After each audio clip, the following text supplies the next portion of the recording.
gitu sampai pada kalimat minta tolong tadi.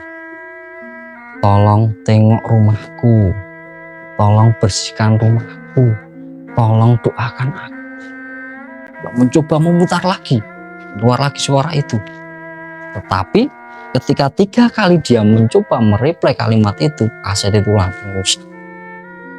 Buntet, ngelokor, akhirnya kendor pitanya.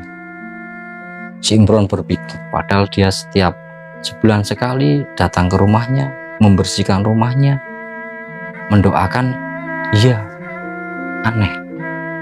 Nah, cucuku Imron, aku minta tolong, rumahku dibersihkan, aku didoakan. Seperti itu. Setelah itu ngeses lagi, terus lanjut pengajian.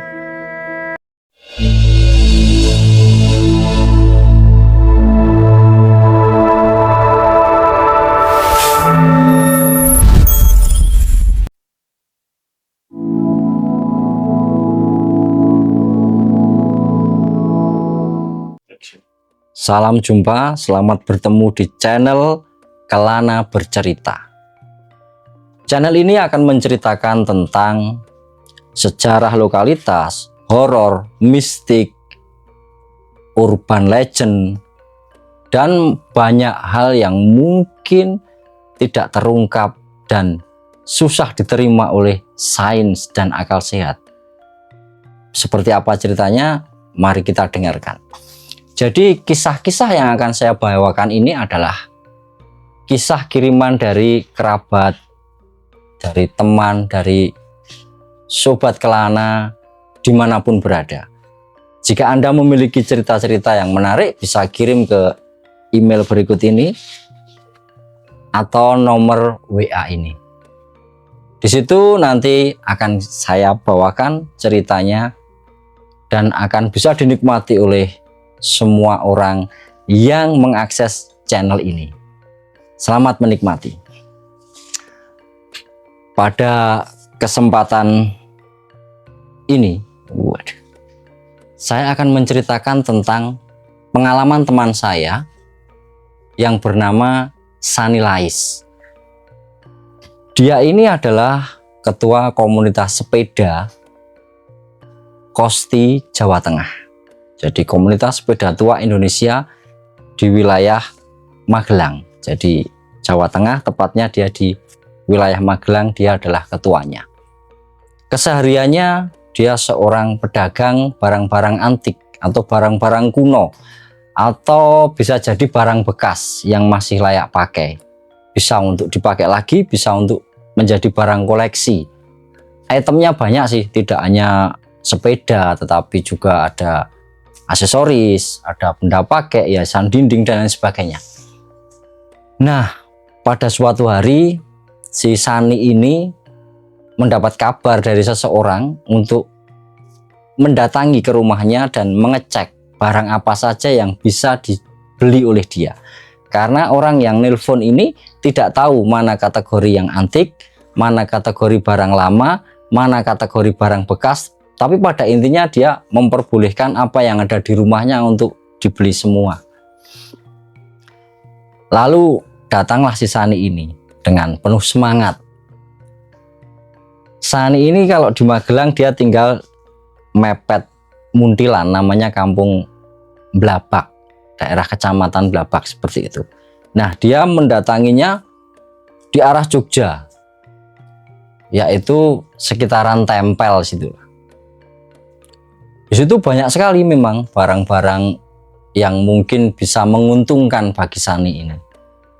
Dia mengambil beberapa jenis termasuk alat-alat pertukangan kuno, ada bur manual, ada macam-macam. Termasuk juga ada onderdil sepeda seperti lampu ting, lampu lilin, terus dinamo yang kuno, dia ambil semuanya. Salah satu yang menarik di sini adalah ada satu rak kaset kuno. Jadi kaset lagu-lagu tahun 80-an, 90-an, di situ dia borong semuanya. Ada kaset Rhoma Irama, kaset Dewa yang album pertama, ada juga Slank dan lain sebagainya. Karena saya sempat melihat koleksi kaset itu di story WA-nya.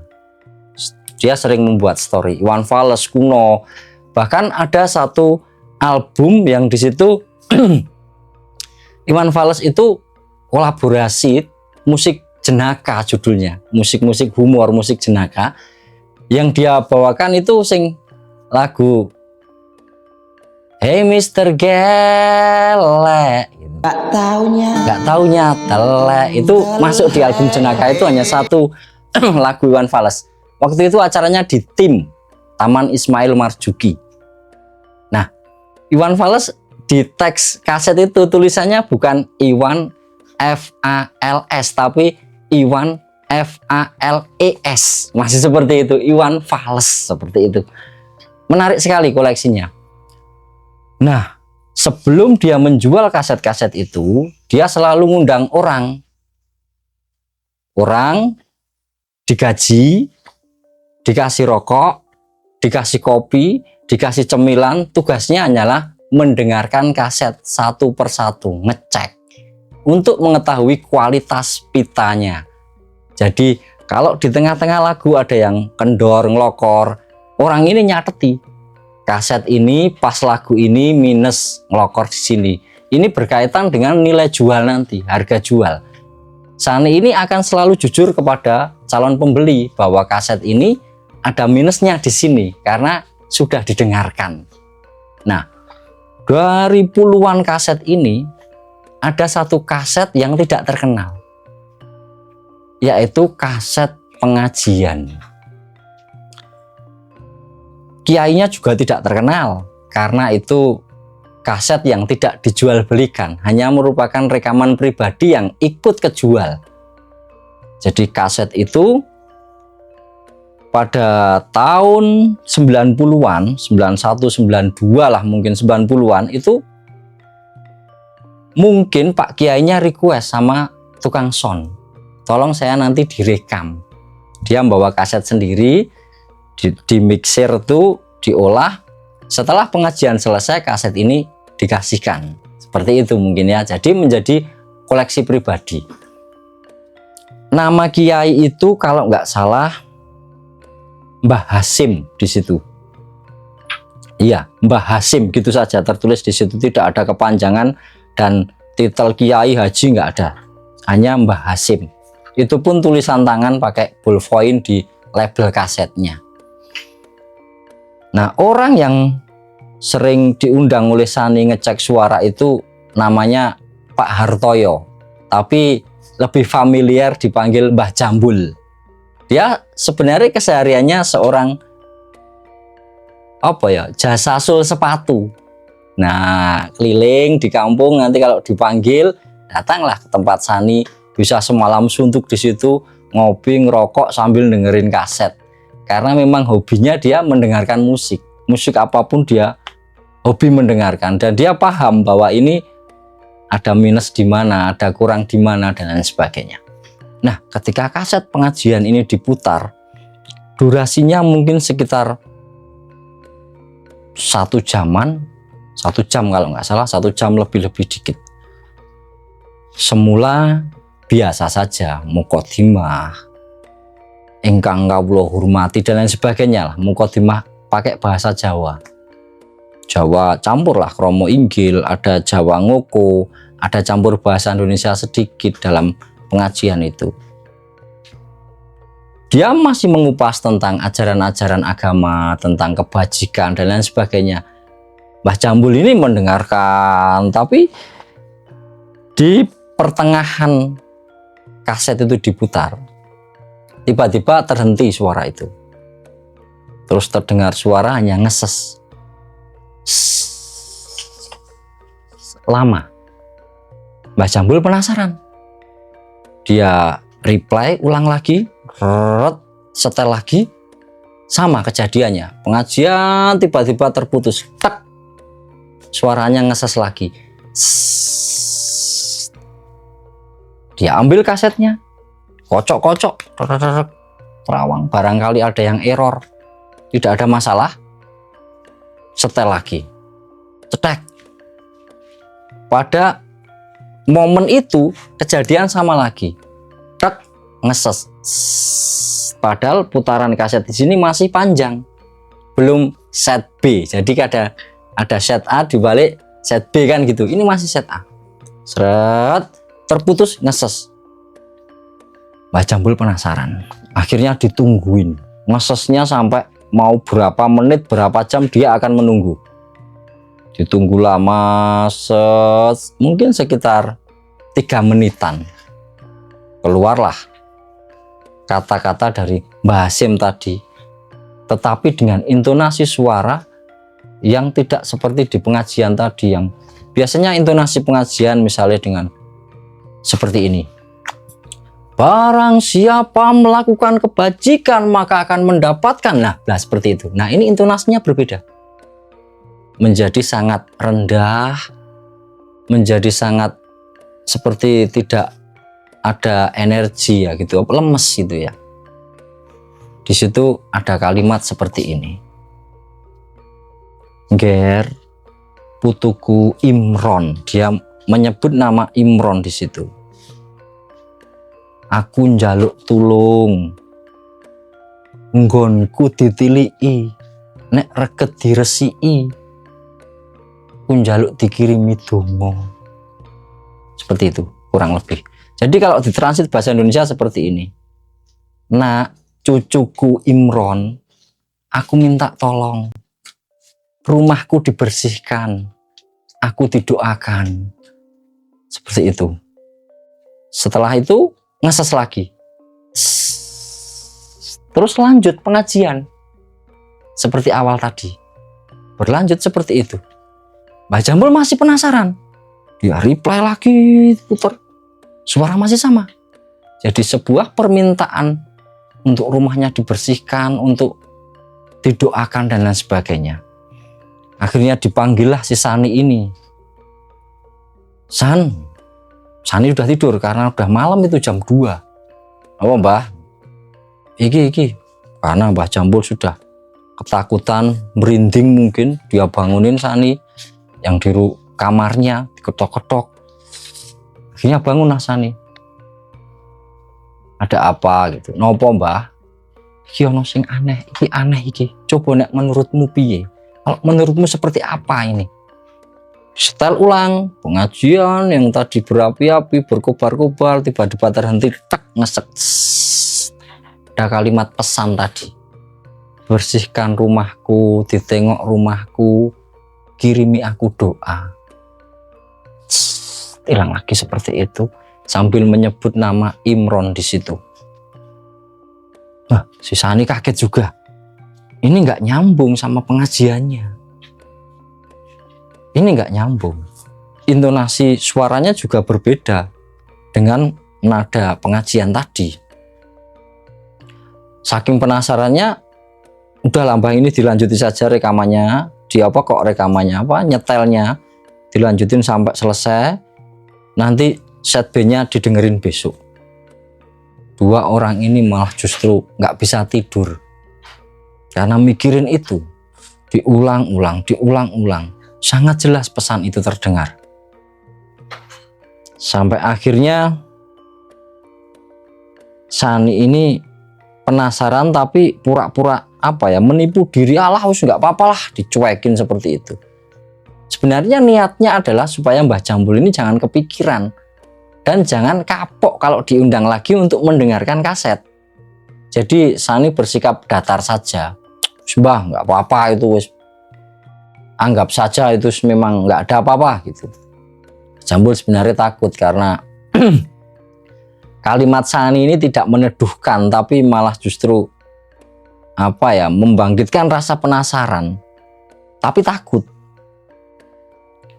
Sampai akhirnya 2-3 hari kemudian, karena dicuekin, Sani mau tidur ngambil kaset itu, hanya dilihat-lihat, tulisannya cuman Mbah Hasyim gitu dok di kaset itu, nggak ada apa-apa gitu, dan memang tidak dijual belikan, jadi nggak ada label, nggak ada bandrol, nggak ada apa literasi apapun di belakangnya. Dipegang-pegang sampai akhirnya dia tertidur. Dalam tidurnya dia bermimpi ada seorang kakek tua dengan wajah yang memalingkan mukanya ke arah dia. Jadi membelakangi sebenarnya. Hanya terlihat sedikit nyamping, jadi kelihatan keriput tuanya, tapi nggak kelihatan wajahnya. Kakek ini hanya bilang, nyuwun tulung nggih Mas. Hanya bilang, minta tolong. Itu saja. Hanya bilang minta tolong. Habis gitu bangun Sani. Kok dia penasaran, kok aku yang dimintain tolong gitu kan. Apakah ini sebuah pertanda bahwa dia memang mampu menolong, tapi dengan cara apa dia menolong? Sementara si Mbah Hasim ini siapa dan lain sebagainya dia nggak tahu. Akhirnya hari berikutnya Sani memutuskan untuk kembali ke tempel tempat di mana dia memborong barang-barang itu sambil membawa kaset itu. Dia mencari penjualnya lagi, Mas, mau tanya, kaset ini dari mana? Gitu. Dilihat lagi sama si penjualnya tadi, dan penjualnya hanya bilang, aduh Mas, ini itu tinggalan bapak saya, kaset-kaset ini, karena masih muda ini penjualnya. Lah bapaknya kemana gitu kan? Bapaknya sudah meninggal, makanya saya ingin membersihkan barang-barang yang menurut saya nggak pakai gitu. Tuh, bingung juga ini Sani ini. Terus dia tanya lagi, orang di kampung sini yang usianya sudah tua tetapi masih sehat siapa gitu? Oh ada, namanya Pak Mustam gitu. Rumahnya dia menunjukkan lah rumah putih di depan sana dan lain sebagainya. Akhirnya Sani mendatangi rumah Mustam tadi. Memang usianya udah tua sih, sekitar 80-an, tetapi daya ingatnya masih luar biasa. Sani mendatangi, kulun Mbah, nun sewu badhe sowan, di permisi Mbah, niat saya mau silaturahmi. Yang kedua mau menanyakan apakah si Mbah tahu yang namanya Mbah Kiai Mbah Hasim gitu Pak. Wah, Mustam ini daya ingatnya luar biasa. Dia menceritakan bahwa Mbah Hasim ini dulu memang seorang kiai yang tidak begitu terkenal karena dia hanya diundang misalnya untuk menjadi imam sholat Jumat di kampung mana, diundang untuk mengisi pengajian sekelas pengajian kampung, diundang untuk memimpin tahlil genduren dan lain sebagainya. Sani ini mencoba bertanya kalau tahu alamatnya di mana gitu kan. Si Pak Mustam ini menjelaskan bahwa rumahnya di Ngeluar, dekat pasar Ngeluar. Itu maju sedikit nanti ada perempatan belok kanan, di situ rumahnya. Cuman saya nggak tahu sekarang kondisinya seperti apa karena ini udah lama sekali. Ketika memang Anda bertemu, tentu Mbah Hasim ini sudah sangat tua dan melebihi saya gitu, usianya. Sani pamit, kemudian nanggung ini kalau nggak menyelesaikan teka-teki yang dia pikirkan selama ini. Dan dia berpikir bahwa kalau seorang kiai, seorang pemuka agama, seorang pemimpin, pasti mudah lah mencarinya. Ya, sesuai dengan alamat yang diceritakan oleh Pak Mustam tadi, dia menceritakan, dia menelusuri sampai di pasar Ngeluar, maju sedikit memang benar ada jalan di situ, dia belok kanan, tanya di situ. Singkat cerita, ketemulah rumahnya. Sebuah bangunan rumah kebiok, jadi pondasi tinggi, mungkin sekitar segini pondasinya, dengan tiang-tiang kotak-kotak kayu nangka. Kebiok itu kayu yang ditata, diberi frame gitu. Pintunya kupu tarung, jadi dua yang saling menutup seperti itu. Tapi ketika dilihat rumah itu seperti tidak terawat lama, banyak debu, pelitur di gebyoknya sudah mulai pudar, lalu lantainya itu banyak kotoran-kotoran ayam yang sudah mengering. Sudah jelas sekali bahwa itu jarang dibersihkan. Dia mencoba mengetuk, assalamualaikum, assalamualaikum, gitu. Akhirnya lama sekali nggak ada suara apapun di situ. Sani duduk di teras rumahnya, ada kursi panjang kayak balai-balai tapi dari bambu gitu, panjang kursinya, ada sandarannya yang setengah miring gitu, sambil merokok. Orang yang lalu lalang lewat depan rumahnya, kebetulan kan jalan kampung, lalu halaman luas, baru rumahnya Mbah Hasim tadi. Nah, dari jalan itu kan kelihatan ada orang lalu lalang, melihat Sani ini aneh gitu. Ini terus hanya senyumnya, Pak, monggo, lewat lagi. Ada sekitar mungkin 4-5 orang yang lewat seperti itu terus, melihat, dilihatnya aneh, menyapa, pergi, itu saja.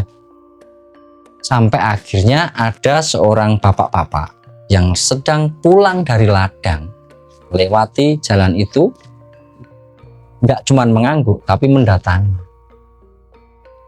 Kersane pripun Mas? Maksud apa ya? Keinginannya apa Mas? Kok bisa sampai sini gitu?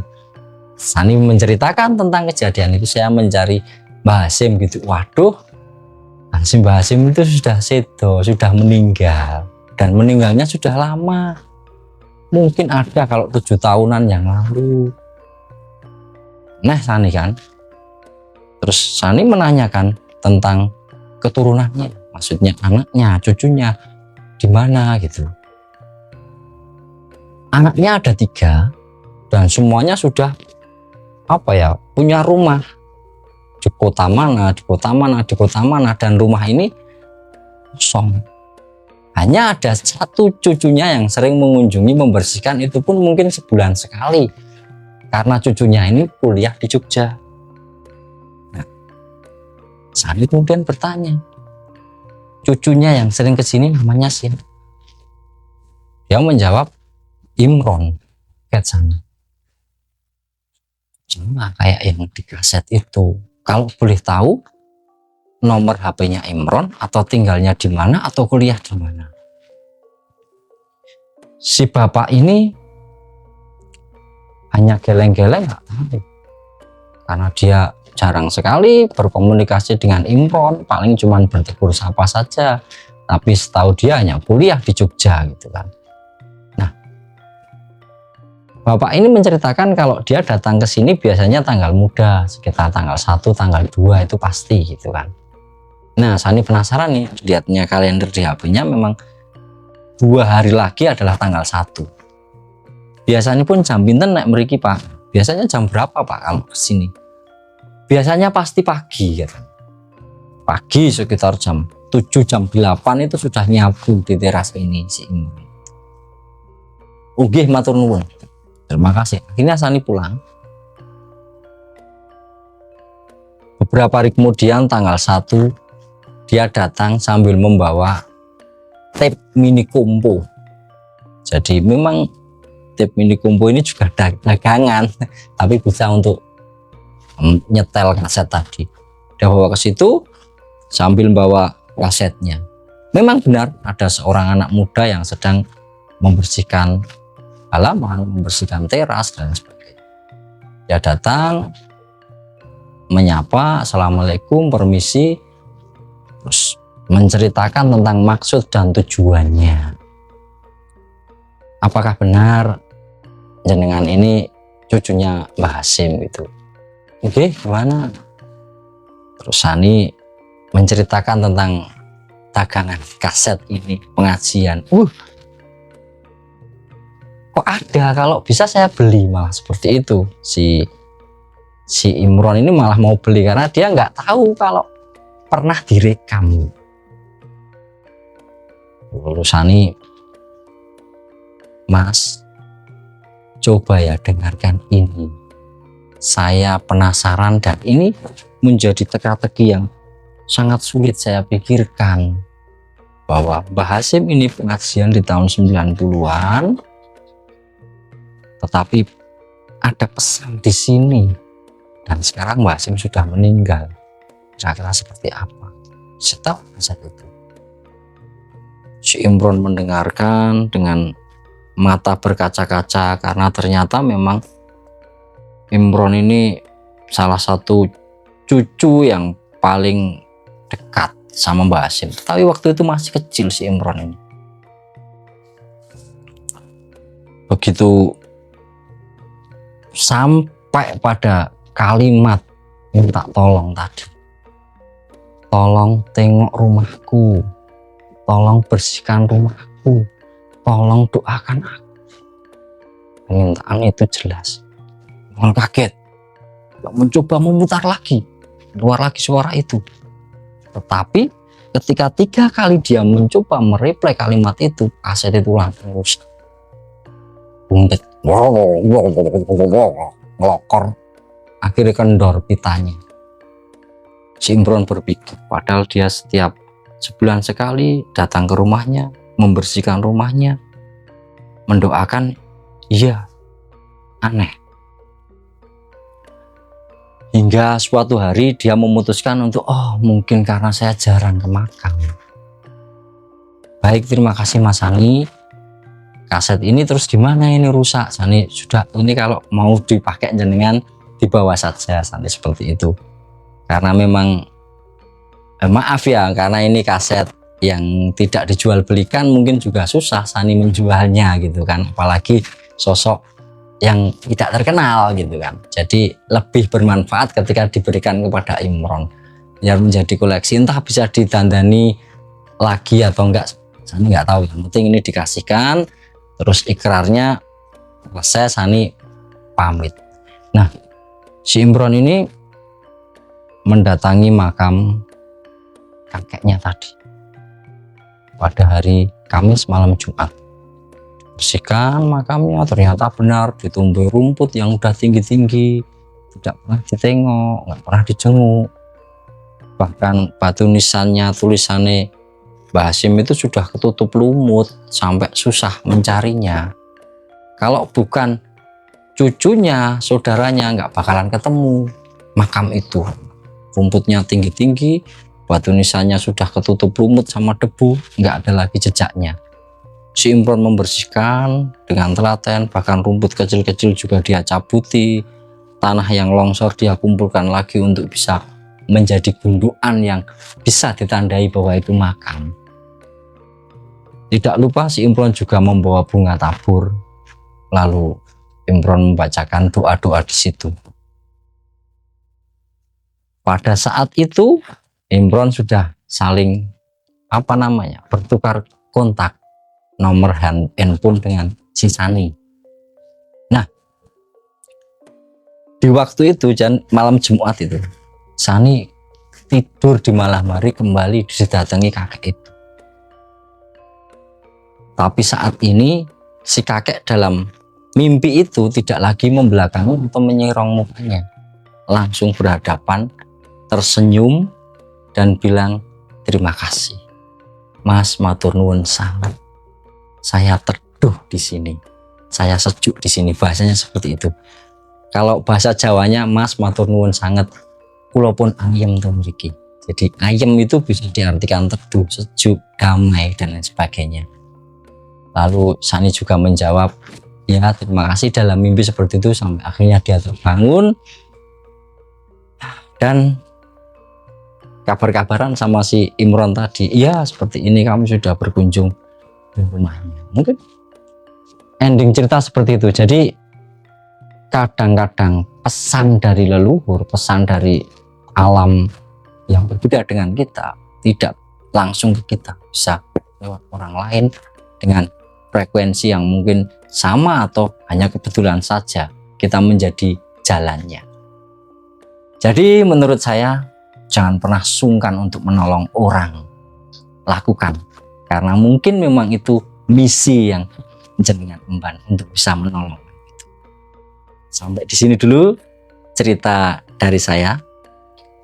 Kita akan lanjut kepada cerita-cerita yang lebih menarik nantinya. Terus tonton di channel ini. Kelana Bercerita. Selamat malam.